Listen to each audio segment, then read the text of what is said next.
Hello. Madam, आपने सही कहा था। मैं विजय नहीं हूं, मेरा नाम सत्य है। अरविंद, वो डॉक्टर और प्रवीण विजय को मार चुके हैं। पूरे देश को आश्चर्य में डाल दिया है। जो विजय गुरुमूर्ति के नाम से जी रहा है वो असल में वो है ही नहीं।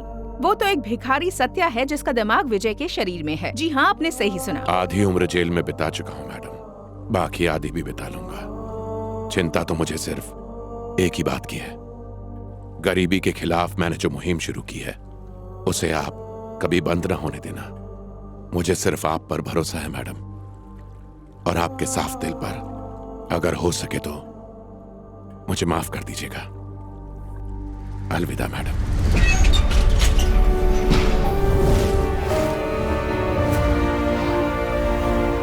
वो विजय नहीं है, हम जैसा ही गरीब है। तभी मैं कहूँ वो हम गरीबों का दर्द कैसे समझता है, वरना ये मतलबी पैसे वाले लोग हम पर थूके भी ना। अजीब दुनिया है, जिसने सबका भला सोचा उसी को गलत ठहरा रहे, जैसे उसने गरीबों का भला करके कोई पाप किया हो। ये कलयुग का रावण राज है भैया। सुना है बचपन में अनाथ हो गया था और भीख मांग के अपना पेट पालता अरे था। तभी तो उस इंसान को हम बेसहारा अनाथों से इतनी हमदर्दी है। सिर्फ अपने फायदे के लिए गरीबों को लूटने वालों के बीच पहली बार कोई हमारा फायदा सोचने वाला आया है तो उसे मुजरिम बना दिया इन लोगों ने। जेल में रहते हुए उसने पढ़ाई करके देश की आर्थिक हालत को समझा। मैंने भी सुना। हर गरीब बच्चे को उससे कुछ सीखना चाहिए।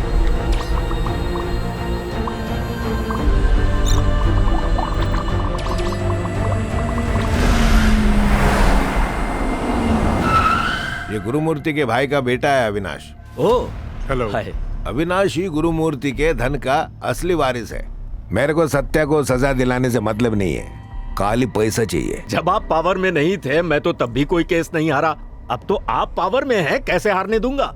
आप बेफिक्र रहिए, जायदाद हमें ही मिलेगी।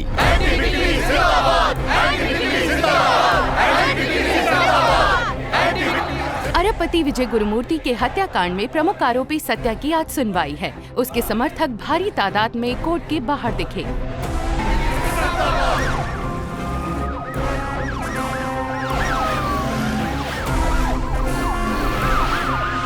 इतनी सी अच्छाई एक इंसान ने क्या कर दी, सब पीछे ही पड़ गए। तरक्की करेगा ये देश। अरे गरीब था तो क्या हुआ, ऐसा देख के ईमान तो नहीं बदला। अपने लोगों का सहारा बना है, इसलिए हम उसका साथ जरूर देंगे। वकील साहब, आपने आज तक सैकड़ों केस लड़े हैं, पर इस अनोखे केस के बारे में आपका क्या कहना है? सही कहा, ये केस अनोखा तो है, और सिर्फ हमारे लिए नहीं, पूरी कानून व्यवस्था में ऐसा केस पहले कभी नहीं हुआ। बिजनेस टाइकून विजय गुरुमूर्ति को सुनवाई के लिए अदालत ले जाया जा रहा है। हम अदालत से आपको हर सेकंड की खबर देते रहेंगे। ऐसी ही ताजा खबरों के लिए हमारे साथ बने रहिए। कैमरामैन सुरेश के साथ मैं हूँ रिपोर्टर विनोद।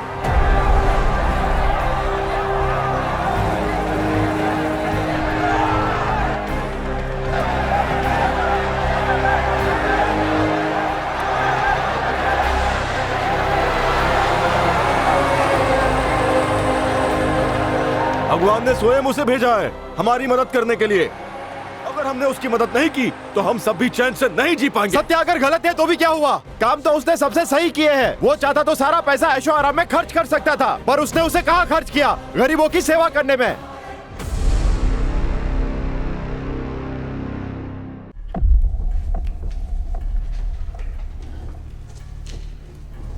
पब्लिक प्रोसिक्यूटर, आप ये मुकदमा शुरू कर सकते हैं।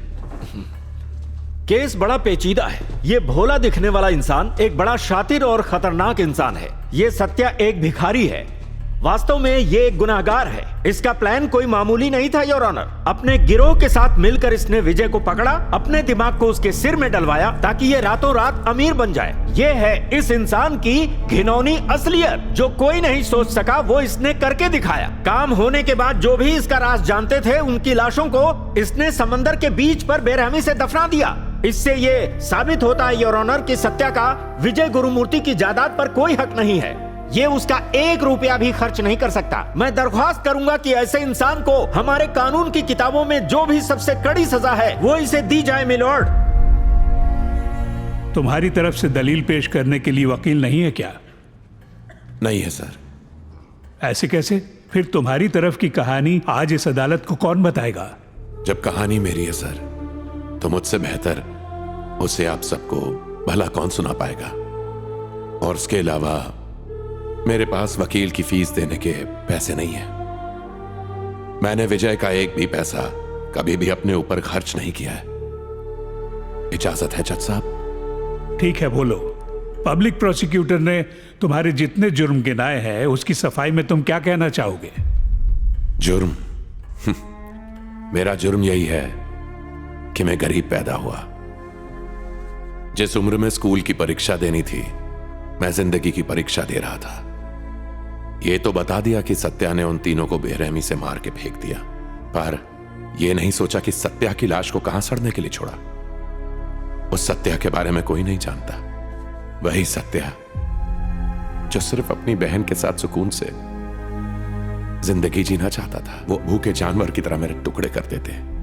अगर बचाव में मैं उन्हें नहीं मारता, क्या खुद को बचाना जुर्म है? जो आदमी पढ़ाने की आड़ में मेरी बहन को बेचना चाहता था, जब मैंने उसे रोकने की कोशिश की तो ड्रग्स के झूठे केस में मुझे अंदर कर दिया। बहन को बचाना भी जुर्म था? जिंदगी भर ठोकरें जरूर मिली सर, पर इंसाफ नहीं मिला। और एक आध बार शायद मिल भी जाता, पर सैकड़ों बार कैसे मिलेगा? इस देश में लाखों लोग हर रोज नाइंसाफी का शिकार होते हैं सर, जिसकी वजह है उनकी गरीबी। मैं बस उसी का इलाज कर रहा था। जब लालची लोग छुप के गलत काम कर सकते हैं, तो फिर मैं छुप के अच्छे काम क्यों नहीं कर सकता?